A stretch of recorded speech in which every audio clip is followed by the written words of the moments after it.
ओम शांति। आज बाबा की 5 मार्च की मुरली है। मीठे बच्चे खुशी जैसे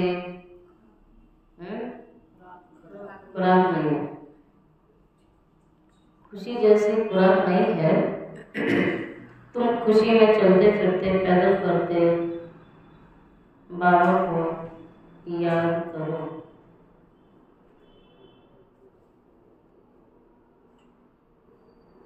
तो पावन बन जाएंगे। प्रश्न, कोई भी कर्म विकर्म न बने, उसकी युक्ति क्या है?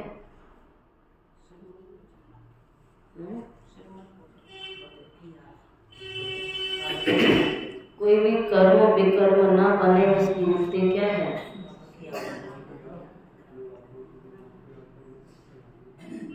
विकर्मों से बचने का साधन है श्रीमत। विकर्मों से बचने का साधन है श्रीमत। बाबा की जो पहली श्रीमत है, कौन सी पहली श्रीमत?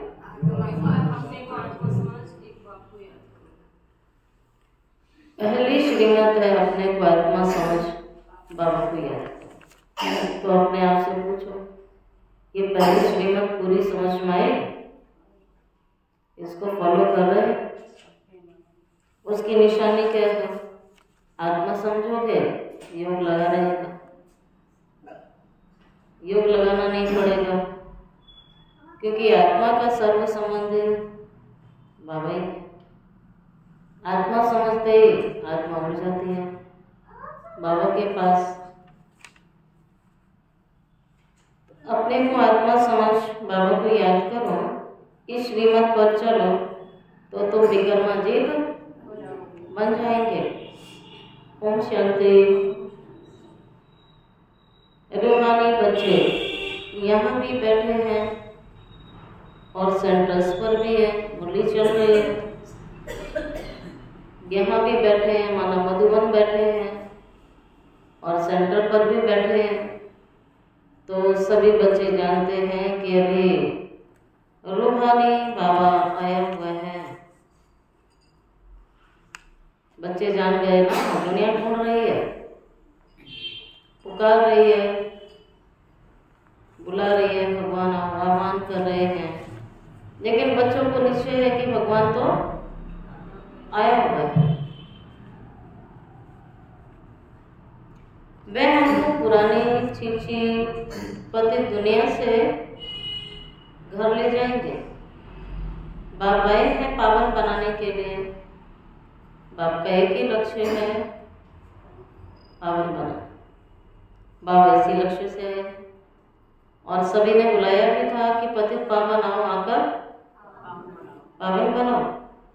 क्योंकि पुरानी चीची दुनिया बन गई, पतित दुनिया बन गई, तो पतित दुनिया को पावन बनाने के लिए बाबा आए हुए हैं। आत्माओं से बात कर रहे हैं। आत्मा ही कानों से सुनती है। बाबा कहते हैं मैं आत्माओं से बात करता हूँ। आत्मा कानों से सुनती है, क्योंकि बाप को अपना शरीर तो है ही नहीं। इसीलिए बाप कहते हैं मैं शरीर के आधार से अपनी पहचान, इसीलिए बाप कहते हैं मैं शरीर के आधार से अपनी पहचान देता हूँ कि मैं इस साधारण तन में बच्चों को पावन बनाने की युक्ति बता रहा हूँ। तो पावन बनने की सबसे पहली युक्ति कौन सी है? बाबा कहता अपने को आत्मा समझ, बाबा को याद करो। ये पहली युक्ति है, पहला उपाय है, मूल मंत्र है, महामंत्र है, पहली सीढ़ी है।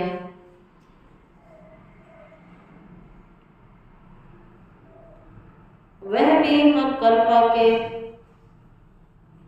तुमको ये युक्ति बतलाता हूँ। इस श्रावण के राज्य में तुम कितने दुखी हो पड़े। तो दुख देने वाला कौन है? रावण। बाबा कहते ऐसे मारो। आपको किसको मारना है? रावण। कैसे मरेगा? याद की शक्ति से। रावण का राज्य है शोक वाटिका। तो तुम सभी इस समय शोक वाटिका में थे और बाबा रावण से मुक्त कराने आए हैं। कलयुग को कहीं जाता है दुखधाम। सुखधाम तो कृष्णपुरी है, स्वर्ग, लेकिन अभी तो नहीं है। स्वर्ग अभी नहीं है, कृष्णपुरी नहीं है, देवी देवताओं की दुनिया नहीं है। बाबा ने कहा जो नहीं है वो बनाने आया है। बनी होती तो आने क्या जरूरत थी? तो जो नहीं है वही देने आया है।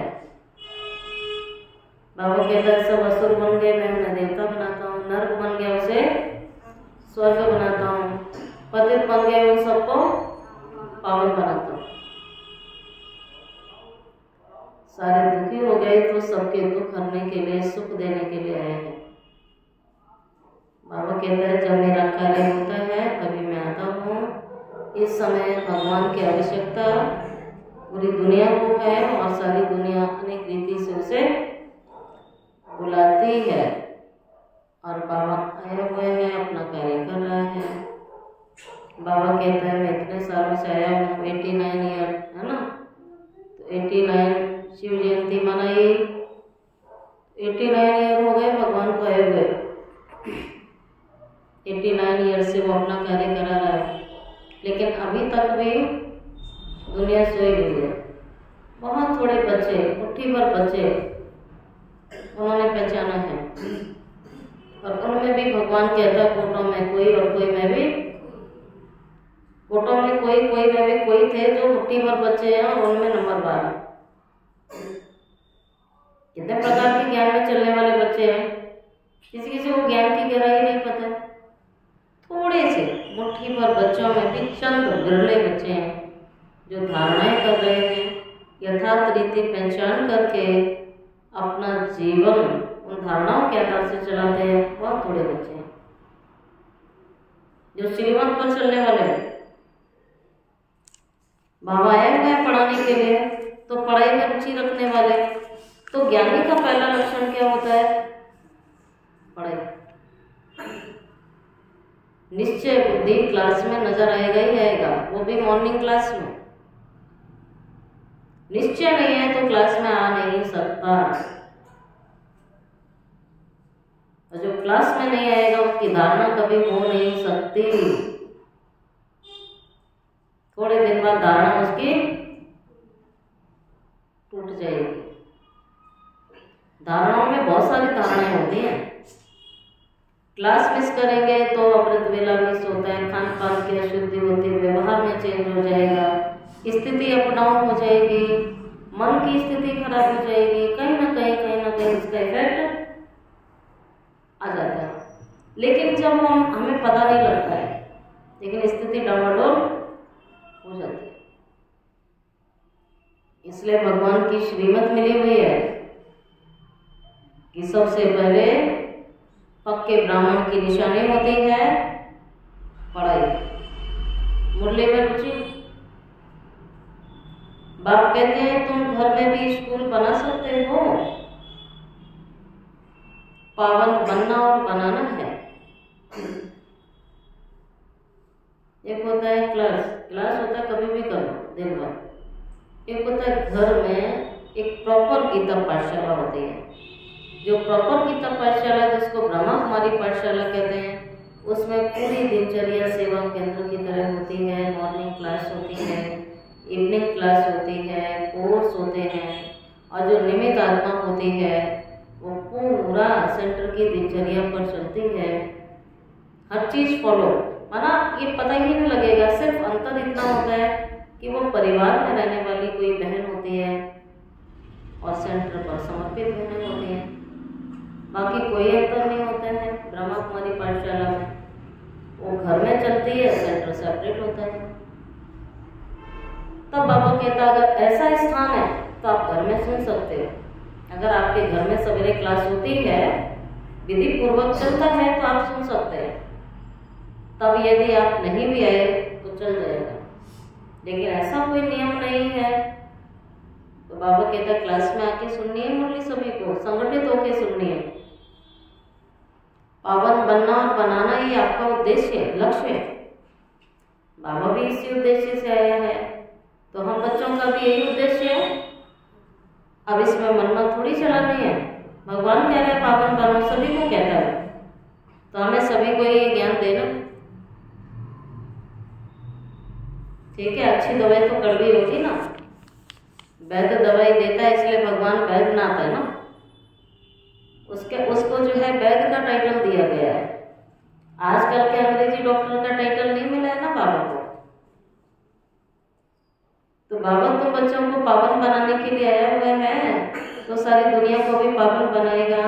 और ये सारी दुनिया अभी भ्रष्टाचारी है। बाबा इसको कहता है भ्रष्टाचार से पैदाइश है, पूरी दुनिया भ्रष्टाचारी हो गई। अभी तो रावण की राजधानी है।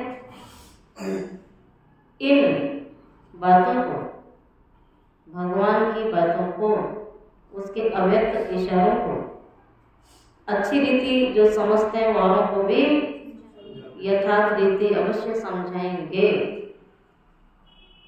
बाबा तो सिर्फ पहला डायरेक्शन देते हैं। कौन सा? पहला डायरेक्शन देते हैं, बच्चे अपने को आत्मा समझ के मुझ बात को याद करो। सिर्फ इस पॉइंट की गहराई में जाना है। ये पढ़ाई का मूल पुरुषार्थ है। बाबा ने कहा इसी की प्रैक्टिस करो, बार बार बार बार यही प्रैक्टिस करो। अपने को आत्मा समझना, बाबा को याद करना, औरों को भी ऐसे समझाओ। भगवान आया हुआ है और वो कहता है कि मुझे याद करो तो तुम पावन बन जाओगे। कोई भी आसुरी कर्म नहीं करो, करोगे तो सजा भुगतनी पड़ेगी, दंड मिलेगा निश्चित है। इसलिए इंडिविजुअल बाबा कहता है किसी को मत देखो, तुम करोगे तुम्हें भुगतना पड़ेगा। तो हम दूसरों के कहने से श्रीमत को ना तोड़ो, क्योंकि हर आत्मा की अपनी अपना हिसाब किताब है, अपनी अपनी कर्म कहानी है। भगवान मुझे कह रहा है तो मुझे इसको कहना मानना, फॉलो करना। बाबा बार बार कहते हैं मैं आया हूँ, कहते हैं मुझे याद करो, पावन बन जाओगे। आसुरी कर्म मत करो, माया तुमसे छी कर्म वो तो करेगी। माया तो ये माया से है ही लड़ाई हमारी, वो तो तुमसे छी कर्म करेगी। वह कर्म तुम्हारा विकर्म बन जाएगा, और विकर्म का दंड होता है, विकर्म का दंड होता है।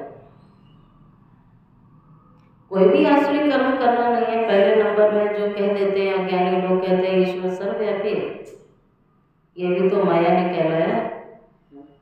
माया तुमसे हर बात में विकर्म कराती है। कर्म अकर्म विकर्म का राज भी समझाया है। श्रीमत पर आधा कल्प तुम बच्चे सुख भोगोगे, भोगते हैं ना सतयुग त्रेता। भगवान की श्रीमत पर चलने वाले बच्चे सतयुग से भी ज्यादा सुख इस जन्म में मिलेगा।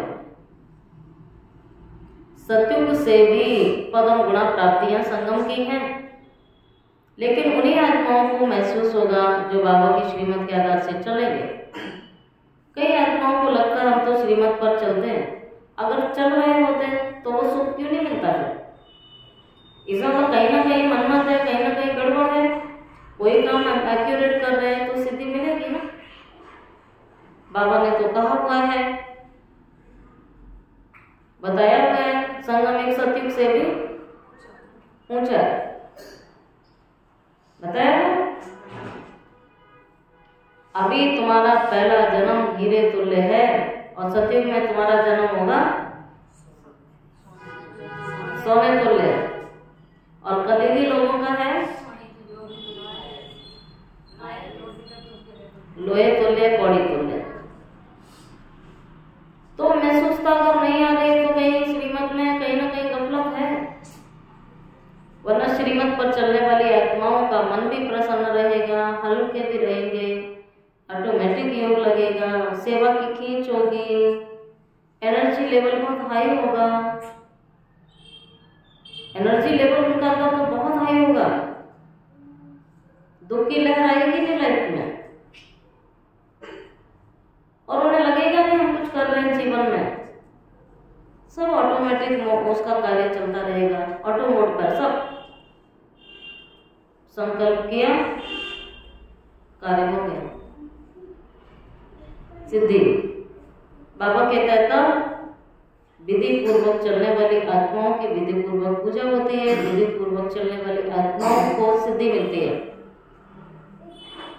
सिद्धि स्वरूप आत्माएं तब बाबा कहता वरदानी आत्माएं बन जाती हैं, साक्षात्कार मूर्त लास्ट में बन जाएंगी, तब वो आत्माएं साक्षात्कार के निमित्त बनेगी। कर्म विकर्म का राज बाबा ने समझाया हुआ है। आधा कल्प रावण की मत पर चलते तुम आत्माएं दुख भोगती आएंगी। इस रावण के राज्य में तुम जो भक्ति कर रहे हो उससे तुम नीचे ही आए, क्योंकि उसने देहधारियों को बीच में रखा। जबकि बाबा कह रहा है सबका जन्म भ्रष्टाचार से हुआ है, सब आत्माएं पतित हैं, लेकिन लोग आत्माओं की आज पूजा कर रहे हैं, उन्हें भगवान समझ के बैठ रहे हैं, इससे उनकी गिरावट हो गई। इन बातों को जानते नहीं थे, बिल्कुल पत्थर बुद्धि थे।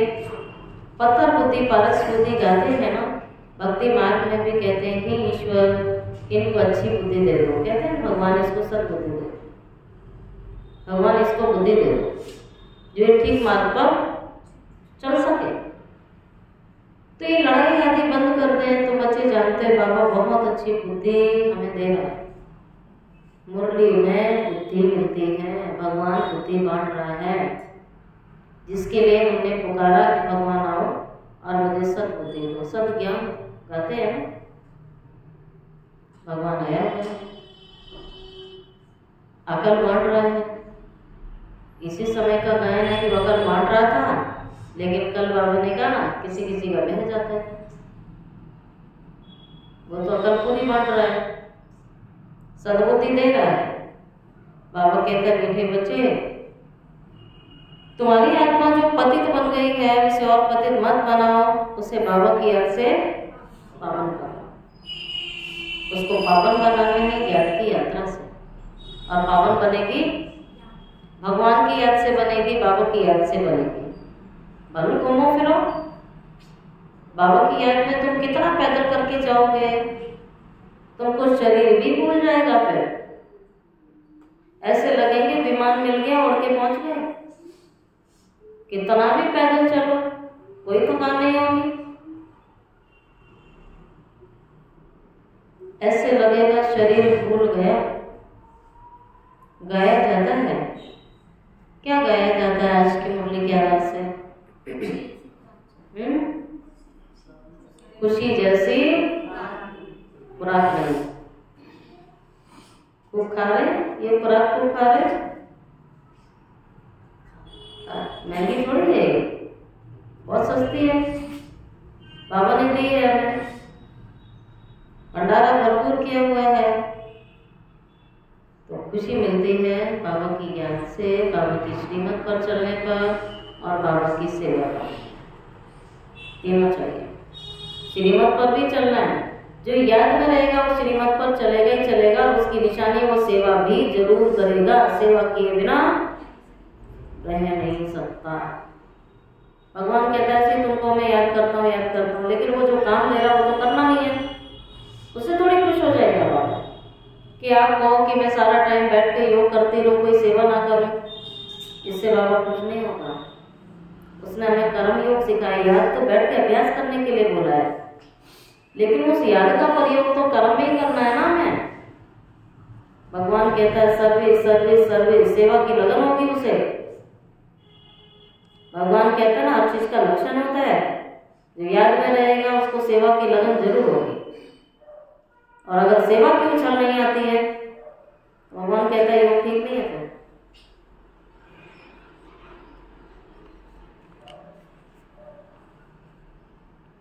मनुष्य धर्म कमाने के लिए कितना दूर दूर खुशी से जाते हैं, जब कमाई होती है तो कितने दूर चले जाते हैं। पूरी जिंदगी कई बार तो परिवार से दूर रहते हैं, चले जाते हैं काम कमाने के लिए। या तुम बच्चे कितने धनवान, और क्या कहते हैं, या तुम बच्चे कितने धनवान और संपत्तिवान बनते हैं। बाप कहते हैं मैं कल्प कर पाकर तुम आत्माओं को अपना परिचय देता हूँ। बाबा ने यथार्थ परिचय दिए, इस समय सब पतित हैं तो बुलाते रहते हैं पावन बनाने के लिए आओ। आत्मा बाप को बुलाती है रावण राज्य में, शोक वाटिका में सारे क्या है, शोक में जी रहे हैं, कोई ना कोई शौक लगता रहता है ना, शोक वाटिका है ये शोक वाटिका, या कोई भी शोक कभी भी आ जाता है, भगवान इसको शोक वाटिका कहता है। सत्युग है अशोक, अशोक ही आएगा कि नहीं। ये सारी दुनिया शोक वाटिका में दुखी, रावण का राज्य सारी दुनिया पर है, ऐसे नहीं अमेरिका में नहीं है, यूरोप में नहीं, ऑस्ट्रेलिया में नहीं, रशिया में नहीं, पूरे विश्व में है। इस समय सब तमो प्रधान दुनिया है, इस धरती का खंड पतित हो गया, अभी तमो प्रधान हो गया है। सतो प्रधान देवताओं के चित्र तो खड़े हैं ना, गायन भी उन्हों का ही है। शांति धाम सुख धाम जाने के लिए मनुष्य कितना माथा मार रहे हैं, यह थोड़ी कोई जानते हैं कि भगवान कैसे आकर के भक्ति का फल देता है। लोगों को ये बात समझ में नहीं आती, उन्हें तो बस लगता है मेरी भक्ति छूट गई या छोड़ा देंगे, और भगवान कहता है जो तुमने भक्ति की है उसका फल तो ले लो तुम, और वो बांट रहा है, वो लेने को तैयार नहीं है। कितनी अज्ञानता है। अरे किसी चीज के लिए आप कोई मेहनत कर रहे हो तो उसका फल भी मिलना चाहिए कि नहीं मिलना चाहिए। पढ़ते जाओ पढ़ते जाओ पढ़ते जाओ, डिग्री ले लो ना। भगवान कहते हैं तो जो तुमने भक्ति की है उसका फल देने में आया हो ना, ले लो ना फल। भगवान कैसे आकर के भक्ति का फल देता है। तुम अभी समझते हो, हमको भगवान से अभी फल मिल रहा है। भक्ति के दो फल हैं, एक मुक्ति और दूसरा है जीवन मुक्ति। ये समझने की बड़ी महंगी बातें हैं। जिन्होंने शुरू से लेकर बहुत भक्ति की होगी तो उनके लक्षण क्या होंगे। जिन्होंने शुरू से लेकर बहुत भक्ति की होगी, बाबा ने कह दिया है वह ज्ञान अच्छी रीति लेंगे तो फल भी अच्छा मिलेगा। भक्ति कम की होगी तो ज्ञान भी कम लेंगे और फल भी कम मिलेगा। ये सार है ना, नंबर 12 पद है ना। बाप कहते हैं तुम मेरे बनकर और विकार में गिरे। कोई दोषी नहीं है, जो कर्म करता है उसको सजा मिलती है। हम कहते हैं दूसरा कारण नहीं है। कोई कीचड़ की थाली मुझे खिलाया खाएंगे, हम लाख कोशिश करेंगे बचने के लिए। क्या कोई कीचड़ के गटर के उसमें डाले ढक्कन खोल के तो जान नहीं बचाएंगे, या कहीं खड़े हो जाएंगे। उसने मुझे धक्का मार दिया तो मैं गिर गई। कुएं में कोई गिरा रहा है तो कुएं में गिरने के लिए जान नहीं बचाओगे क्या। तो ये वही हाल है कि कोई आपको विकार में गिरा रहा है, आपने दूसरे का नाम ले लिया और आवाज छूटी। भगवान कहता दूसरा दोषी नहीं है, उतना दोषी तुम भी, तुम गिरे क्यों। भगवान ने मना किया है तो उसकी खातिर तो तुम जान भी दे दो ना। कहा ना भगवान तुम्हारी खातिर जान भी दे देंगे, तो अपने आप रक्षा करेगा। आप अपना बचाव करो। भगवान कहता अगर तुम विकार में गिरे, माना मुझे छोड़ दिया तुमने। विकार में गिरना माना मुझे छोड़ा, एकदम नीचे जाकर पड़ जाओगे। कोई तो गिरकर फिर चलो उठ जाते हैं, कोई गिरकर उठ जाते हैं। तब बाबा कहता कोई बिल्कुल गटर में गिर जाते हैं, बुद्धि बिल्कुल उनकी सुधरती ही नहीं है। ऐसे ऐसे भी बच्चे हैं, कोई तो गिरता ही नहीं है, कोई गिर के उठ जाते हैं और कोई रोज ज्ञान सुनेंगे, रोज गटर में गिरे रहेंगे, क्या मतलब हुआ? अभी अभी सफाई करो, धुलाई करो, फिर कीचड़ डाल दो। तब बाबा उन्हें गधे का उदाहरण देता है कि उसको कितना भी नहलाओ धुलाओ, फिर जाके वही धूल में उसको लेटना होता है।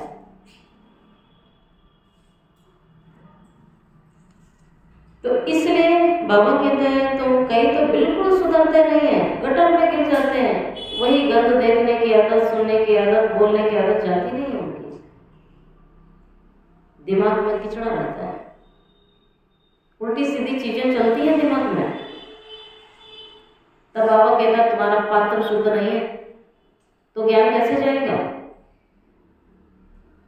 बिल्कुल सुधरते नहीं। कोई को दिल अंदर खाता है तो होता है, हमने भगवान से प्रतिज्ञा की, फिर उनको हमने धोखा दे दिया, विकार में गिर पड़ा, भगवान का हाथ छोड़ दिया, माया का बन पड़ा, वे फिर वायुमंडल खराब कर देते हैं, श्रापित हो जाते हैं ऐसे बच्चे, वातावरण को खराब करते हैं, आएंगे उनकी बुद्धि भ्रष्ट रहती है, फिर एकाग्रता नहीं रहेगी। बाबा कहते हैं धोखा दे देते हैं, बाप को प्रतिज्ञा करके वातावरण खराब करते हैं, श्रापित हो जाते हैं। बाबा के साथ तो धर्मराज है ना, फिर तो उन्हें सजा मिलती है। फिर उस समय पता नहीं पड़ रहा है हम क्या कर रहे हैं, बाद में पश्चाताप होता है उन्हें, ये सजा है पश्चाताप। बाबा कहते ऐसे बहुत होते हैं,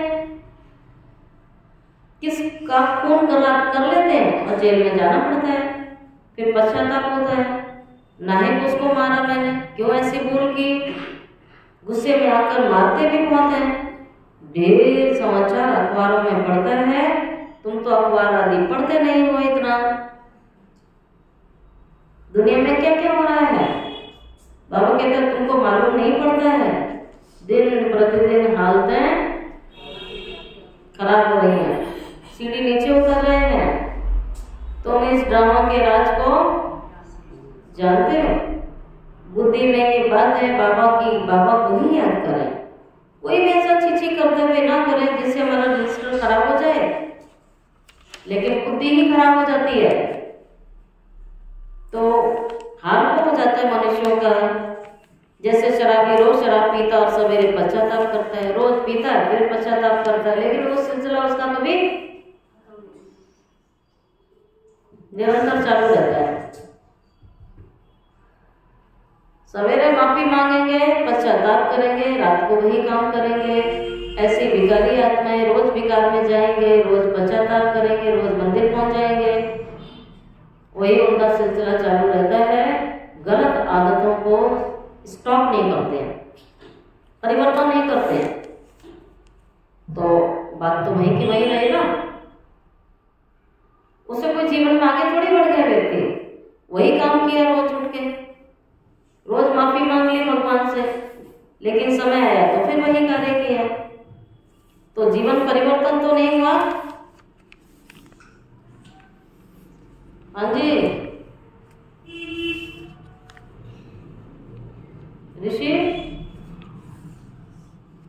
बाबा कहता है बुद्धि में ये बात है कि हम बाबा को ही याद करें, तुम सारे ड्रामा के राज को जानते हो, दिन प्रतिदिन हालतें बहुत खराब हो रही है, सीढ़ी नीचे उतरने ड्रामा के राज को जानते हो, बुद्धि में ये बात है बाबा को याद करें, कोई भी ऐसा चीची कर्तव्य ना करें। सुना, कोई दोषी नहीं है, कोई हमसे जबरदस्ती करा रहा है क्या, और जबरदस्ती करा भी रहा है, हम करें क्यों, हम अपना रजिस्टर क्यों खराब करें। बाबा कहता है अपना रजिस्टर क्यों खराब करते हो, बाप कहता है मैं तुम्हारा टीचर हूं, टीचर के पास स्टूडेंट की पढ़ाई का चाल चलन का रिकॉर्ड रहता है। भगवान कहता है टीचर के पास सारा रिकॉर्ड रहता है, कोई की चाल बड़ी अच्छी होती है तो चाल तो दिखती है ना व्यक्ति की, चाल तो नहीं छिपी रहेगी। बाबा कहता है कोई की कम होती है कोई की बिल्कुल खराब होती है। तो बाबा कहता है व्यक्ति क्या सोचता है, क्या बोलता है, क्या करता है, वो हम नहीं देखते 24 घंटे, लेकिन उसका चाल चलन, बोल चाल, व्यवहार सब कुछ बताता है। बताता है कि नहीं बताता है? तो बाबा कहता कोई की कम होती है, कोई की खराब होती है, नंबरवार होते हैं। यह भी सुप्रीम बाप कितना ऊंचा पढ़ाते हैं, वह भी हर एक की चाल चलन को जानते हैं। तुम खुद भी जान सकते, हमारे में ये आदत है, गंदी आदत है। अपनी आदतों का ज्ञान नहीं है, ज्ञान है ना? अगर हमने ये सोच लिया नहीं तो वो कभी चेंज भी नहीं होगा। कईयों को ज्ञान इतना ज्यादा आ जाता है कि उन्हें अपनी गलती भी महसूस नहीं होती। योग से ही महसूसता की शक्ति आएगी, वरना ये माया ऐसी है जो महसूस भी नहीं होने देती है, पता भी नहीं लगने देती है।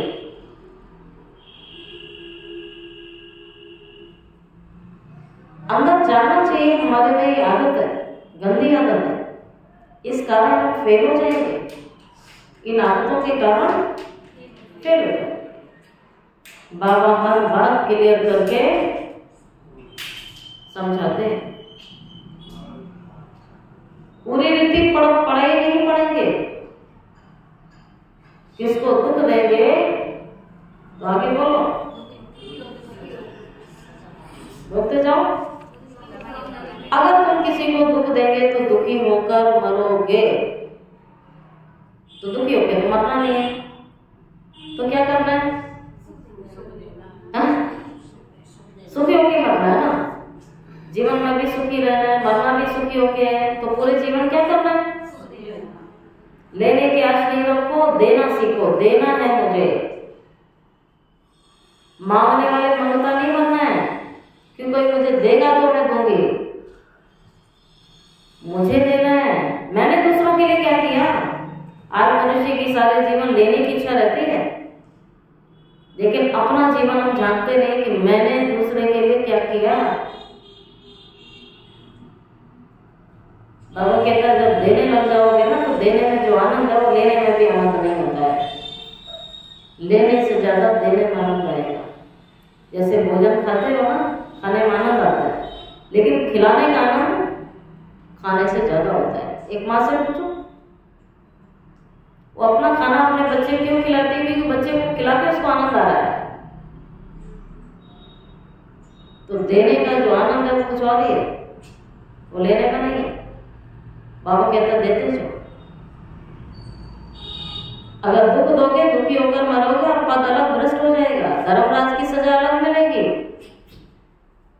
सजाएं बहुत खाएंगे, पद भ्रष्ट हो जाएगा, दुखी होकर मरेंगे। इसलिए अंडरलाइन है, किसी को भी दुख नहीं। मीठे बच्चे अपनी और दूसरों की तकदीर बनानी है तो रहम दिल का संस्कार धारण करो। तकदीर बनानी है तो रहम दिल का संस्कार। जैसे बाप रहम दिल है तब टीचर बनकर तुम्हें पढ़ाते हैं। कोई बच्चे अच्छी रीति पढ़ते और पढ़ाते हैं, कोई बच्चे अच्छी रीति पढ़ते और पढ़ाते हैं, और रहम दिल बनना होता है। टीचर रहम दिल है ना, कमाई का रास्ता बताते हैं, कैसे अच्छा पोजीशन तुम पा सकते हो। उस पढ़ाई में तो अनेक प्रकार के टीचर्स होते हैं, यह तो एक ही टीचर है, पढ़ाई भी एक ही है। मनुष्य से देवता बनने की पढ़ाई है। इसमें मुख्य तो पवित्रता की बात है। इस पढ़ाई में मुख्य क्या है? और लोग डरते हैं, वो सही डरते हैं। भगवान आए पवित्रता पढ़ाने, चाहे तुम डरो घबराओ कुछ भी करो, तो आया पवित्र बनाने। यहाँ तो है ही पवित्रता की बात, क्योंकि बिना पवित्रता के सुख नहीं मिलेगा, शांति नहीं मिलेगी, संपत्ति नहीं मिलेगी। तो दवाई कड़वी है, लेकिन पीने में बीमारी, सारी समस्याएं समाप्त हो जाएंगी एक पवित्रता की संपूर्ण धारणा से। भगवान गारंटी कर रहा है, भगवान गारंटी कर रहा है। पवित्रता ही सब मानते हैं, बाप तो रास्ता बता रहे हैं, परंतु जिनकी तकदीर में नहीं है तो तदबीर तकदीर में ही नहीं है तो तदबीर क्या करेंगे। भगवान भी कुछ भी करे, वो तो नॉलेज दे रहा है, चलना तो हमें है ना। तो तकदीर में नहीं है तो कितना भी उनको मौका मिलेगा अपना भाग्य बनाएंगे नहीं, क्योंकि भाग्य में है ही नहीं। वो अपनी तदबीर बनाते नहीं है, तकदीर में नहीं है। ऊंच मार्क्स पाने का है नहीं। जैसे बच्चों को, कईयों को पढ़ाते नहीं है, माँ बाप की अपनी क्षमता नहीं है, कईयों को पढ़ने का मौका मिलता है, लेकिन अगर उसकी तकदीर में नहीं है तो जिसको मौका मिला वो नहीं पढ़ पाता है, और जिसको मौका नहीं मिलता है वो मेहनत कैसे करके बच्चे कितने आगे चले जाते हैं। तकदीर बनाने वाला कहीं भी किसी भी कोने में बैठ के बना सकता है, और ना बनाने वाले का आप कितना भी चांस दे दो बनाएगा। तो बाबा भी कहता है, बाबा तुम्हारा बेहद का टीचर है। बाबा कहते हैं तुमको कोई सृष्टि की आदि मध्यंत की हिस्ट्री ज्योग्राफी कोई समझाएगा नहीं, तुमको हर एक बात बेहद की समझाई जाती है। तुम्हारा बेहद का वैराग्य है, यह भी तुमको सिखलाते हैं। जबकि पति दुनिया का विनाश और पावन दुनिया की स्थापना होती है, सन्यासियों का निवृत्ति मार्ग है। वास्तव में उन्हों को जंगल में रहना है। पहले कहाँ कुटियाओं में भी उनको भोजन जाके पहुंचा देते थे। सन्यासियों के कभी मंदिर नहीं बनाए जाते हैं, मंदिर हमेशा देवी देवताओं के बनाए जाते हैं। तुम कोई भक्ति नहीं कर रहे हो, तुम योग में रहते हो, तुम भक्ति नहीं कर रहे हो या माला फेर रहे हो। उनको तो ज्ञान का, उनको तो ज्ञान की ब्रह्म तत्व को याद करने का है। सन्यासियों को बस ब्रह्म में लीन हो जाए, परंतु सिवाय बाप के वहां तो तुम्हें ब्रह्मलोक में कोई ले जाएगा नहीं। बाबा आता है संगम पर, आकर के देवी देवता धर्म की स्थापना कर रहे हैं। बाकी सब आत्माएं चली जाएंगी घर, क्योंकि तुम्हारे लिए नई दुनिया चाहिए ना, पुरानी दुनिया का कोई रहना नहीं चाहिए। तुम सारे विश्व के मालिक बनते हो, यह तो तुम जानते हो। जब हमारा राज्य था तो सारे विश्व पर हम ही थे, दूसरा कोई खंड था ही नहीं। वहाँ जमीन तो बहुत रहती है, यहाँ जमीन कितनी है, फिर भी समुद्र को सुखाकर जमीन करते रहते हैं, है ना। समुद्र को सुखाते जाते हैं, शहर बनाते जाते हैं, क्योंकि मनुष्य बढ़ रहे हैं। यहाँ जमीन सुखाना आदि विलायत वालों से सीख लिया है। बॉम्बे पहले क्या थी, कुछ भी नहीं थी, तो रहेगी। क्या करेंगे, बाबा कह रहा है, बाबा अनुभवी है। समझो भूकंप आता है, मूसलाधार बरसात होती है, तो क्या करोगे, बाहर से निकल नहीं सकेंगे, बाहर निकल नहीं सकेंगे। भूकंप आएंगे, मूसलाधार बरसात होगी, निकल नहीं सकेंगे। नेचुरल कैलेमिटीज बहुत आएंगी, नहीं तो इतना विनाश कैसे होगा। सतयुग में सिर्फ थोड़े भारतवासी होते हैं, तो विनाश तो होना है। तरीका भी बाबा ने बता दिया। आज का भारत क्या है और कल का भारत क्या होगा ये जान गए। ये सब बातें बच्चे जानते हैं, ये ज्ञान तुम्हें कोई और देगा भी नहीं। बाप कहते हैं तुम पतित बने इसलिए तो तुमने मुझे बुलाया, आकर पावन बनाओ तो जरूर। बाबा आया हुआ है, तब तो कहते हैं कि पावन दुनिया स्थापन होगी ना। तो बच्चे जानते हो बाबा आया हुआ है। युक्ति कितनी अच्छी बतला रहे हैं भगवान। मन मना मम देश है, देखिए सब संबंधों को तोड़ मामेकम याद करो। ठीक है, पहले अपनी देह फिर दूसरे देह संबंधों से बुद्धि निकाल बाबा को याद करो। इसमें मेहनत है, ये पुरुषार्थ है। ज्ञान तो बहुत सहज है, छोटा बच्चा झट याद कर लेगा। बाकी अपने को आत्मा समझ बाबा को याद करना, इसमें मेहनत है। बच्चे थोड़ी कर सकेंगे ऐसे, इम्पॉसिबल है। बड़ों की बुद्धि में ही नहीं कर सकता तो छोटे फिर कैसे याद कर सकेंगे। बल बिराए शिव बाबा कहेंगी, परंतु बच्चे तो नहीं समझ है। हम भी बिंदी हैं, बाबा भी बिंदी। ये स्मृति में आना मुश्किल लगता है, ये यथार्थ रीति याद करना चाहिए। मोटी चीज तो है नहीं। बाप कहते हैं यथार्थ रूप में मैं बिंदी हूँ, मैं जो हूँ जैसा हूँ सिमरन करें ये बड़ी मेहनत है, वो कह देते हैं परमात्मा ब्रह्म तत्व है, हम कहते हैं एकदम बिंदी है। रात दिन का फर्क है, कहाँ बड़ा शिवलिंग के रूप में मानते हैं या तत्व के रूप में मानते हैं। बाबा तो स्टार है। ब्रह्म तत्व जहाँ आत्माएं रहती हैं उसी को परमात्मा सन्यासी लोग कहते हैं। बुद्धि में रहना चाहिए कि मैं आत्मा बाबा का, बोलो क्या रहना चाहिए, मैं आत्मा बाबा का बच्चा हूं। सब बोलो, 3 बार तो बोलो।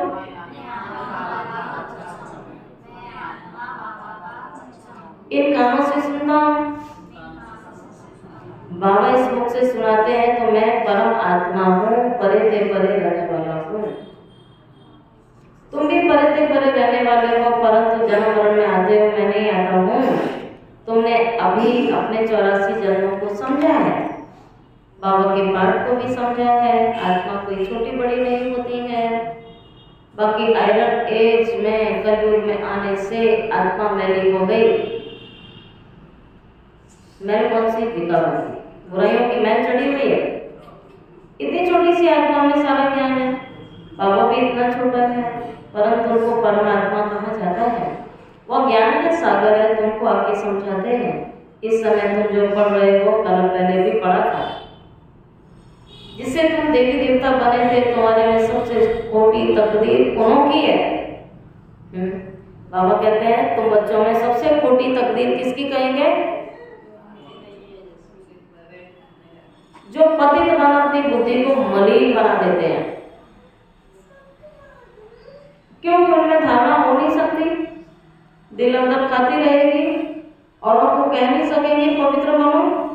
अंदर समझते हैं पावन बनते बनते हमने हार खा ली, और हार खाने वालों की सारी की कमाई चट हो जाती है, खराब। बात कहेंगे तुम इस माया से हार गए, तुम्हारी तकदीर खोटी है। माया जी जगत जीत बनना है। जगत जीत महाराजा महारानी को कहा जाता है, प्रजा को थोड़ी कहा जाता है। अभी देवी स्वर्ग की स्थापना हो रही है, उसके लिए जो करेगा सो पाएगा। यहाँ भगवान कह रहा है जो करेगा सो पाएगा। जितना पावन बन वालों को बनाएंगे, बहुत दान करने वालों को फल भी जास्ती मिलता है। दान करने वाले का नाम भी होता है, दूसरे जन्म में अल्पकाल का उन्हें सुख मिल जाता है। या तो 21 जन्मों की बात है, पावन दुनिया का मालिक बनना है तो पावन बने थे वही बनेंगे जो कलम पहले वाले बने थे। चलते चलते माया चमाट मार के एकदम गिरा देती है। अलवेले बनोगे, अमृत वेला छोड़ोगे, मुरली छोड़ोगे, माया के थप्पड़ खाओगे और धर्मराज की भी सजा मिलेगी। तो भगवान कहता है एकदम माया चमाट मार के उन्हें गिरा देती है। माया कम दुस्तर थोड़ी है। और सबसे पहला विकार आता है, जैसे ज्ञान मिला अभिमान भी आ जाता है कईयों को, तभी माया घसीटती है। अलवेले हो जाते हैं, सोचते हैं हमारे अंदर बहुत ज्ञान आ गया, तभी भगवान कहता है बाप के भी बाप बन जाते हैं। तो फिर माया में थप्पड़ मारती है। बाबा कहता है जिसको ज्ञान आएगा ना, अहंकार समाप्त होता जाएगा। ज्ञानी का लक्षण अहंकार खत्म होगा, उसका अहंकार बढ़ेगा नहीं।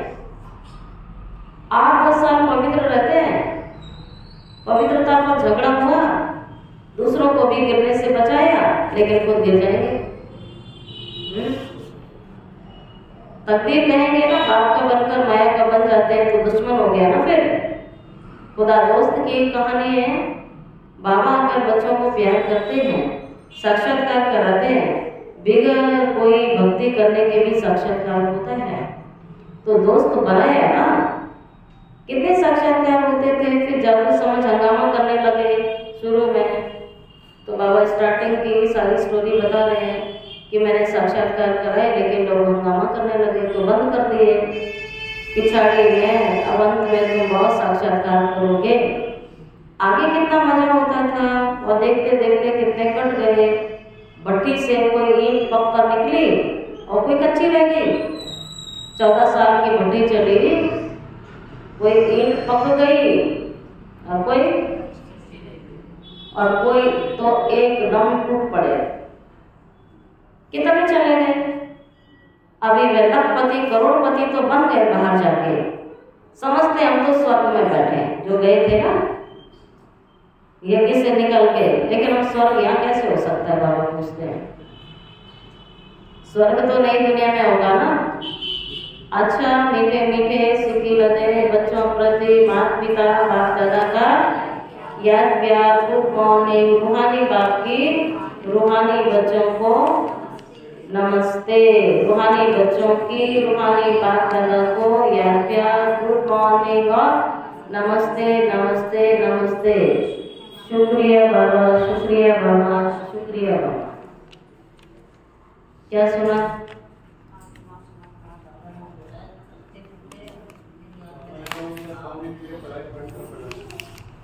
बोलो जल्दी जल्दी बोलो, सभी के खुशी भरा है। ऐसा कोई कर्म नहीं करना जिससे रजिस्टर खराब। और ये पुरुषार्थ की विधि बाबा ने सुनाई है। आत्मा समझ के बाबा को याद करना है, बड़ी बड़ी मेहनत करो, पुरुषार्थ करो। अच्छा,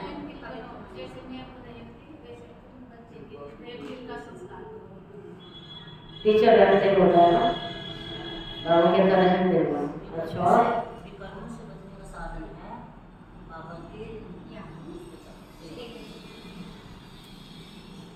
अपनी ऊंची तकदीर बनाने के लिए रहम दिलपन पढ़ना और पढ़ाना है। कभी भी किसी आदत के वश होकर अपना रजिस्टर खराब नहीं करना है। अपनी ऊंची तकदीर बनाने के लिए रहम दिलपन पढ़ना और पढ़ाना है। कभी भी किसी आदत के वश होकर अपना रजिस्टर खराब नहीं करना है। सेकंड पॉइंट, मनुष्य से देवता बनने के लिए मुख्य पवित्रता है। इसलिए कभी भी पतित बन अपनी बुद्धि को मलिन नहीं करना है। ऐसा कर्म ना हो जो दिल अंदर खाते रहे, पश्चाताप करना पड़े। जो दिल खाए पश्चाताप करना पड़े, ऐसा कर्म कोई भी करना ही नहीं है। वरदान, बीज रूप स्थिति द्वारा सारे विश्व को लाइट का पानी देने वाले विश्व कल्याणकारी भव। बीज रूप स्टेज द्वारा सबसे पावरफुल स्टेज है और बाबा कहते हैं ये स्टेज लाइट हाउस का कार्य करती है। इससे सारे विश्व में लाइट फैलाने के निमित्त बनते हो। जैसे बीज के द्वारा स्वतः ही सारे वृक्ष को पानी मिल जाता है, ऐसे जब बीज रूप स्टेज पर स्थित रहते हो तो विश्व को लाइट का पानी मिलता है। लेकिन सारे विश्व तक अपनी लाइट फैलाने के लिए विश्व कल्याणकारी की पावरफुल स्टेज चाहिए, तब आप सारे विश्व को लाइट का पानी दे सकेंगे। इसके लिए लाइट हाउस बनो, ना कि बल्ब। हर संकल्प में स्मृति रहे कि सारे विश्व का कल्याण हो। हर संकल्प में स्मृति रहे सारे विश्व का कल्याण हो। स्लोगन, एडजस्ट होने की शक्ति नाजुक समय पर पास भी डोनर बना देगी। एडजस्ट होने की शक्ति नाजुक समय पर पास भी डोनर बना देगी। अव्यक्त इशारा, परमात्मा प्रत्यक्षता का आधार सत्यता है और सत्यता से ही प्रत्यक्षता होगी। एक स्वयं की स्थिति की सत्यता, दूसरी सेवा की सत्यता। सत्यता का आधार होता है स्वच्छता और निर्भयता। झूठ व्यक्ति घड़ी घड़ी डरता है, लेकिन सच्चा डरता है नहीं। इन दोनों धारणाओं के आधार से सत्यता द्वारा परमात्मा प्रत्यक्षता के निमित्त बने। किसी भी प्रकार की अस्वच्छता है अंदर, अर्थात जरा भी सच्चाई सफाई की कमी है, तो कर्तव्य की सिद्धि नहीं हो सकती। जो आप काम कर रहे हो उसमें सिद्धि नहीं हो सकती। अच्छा, ओम शांति।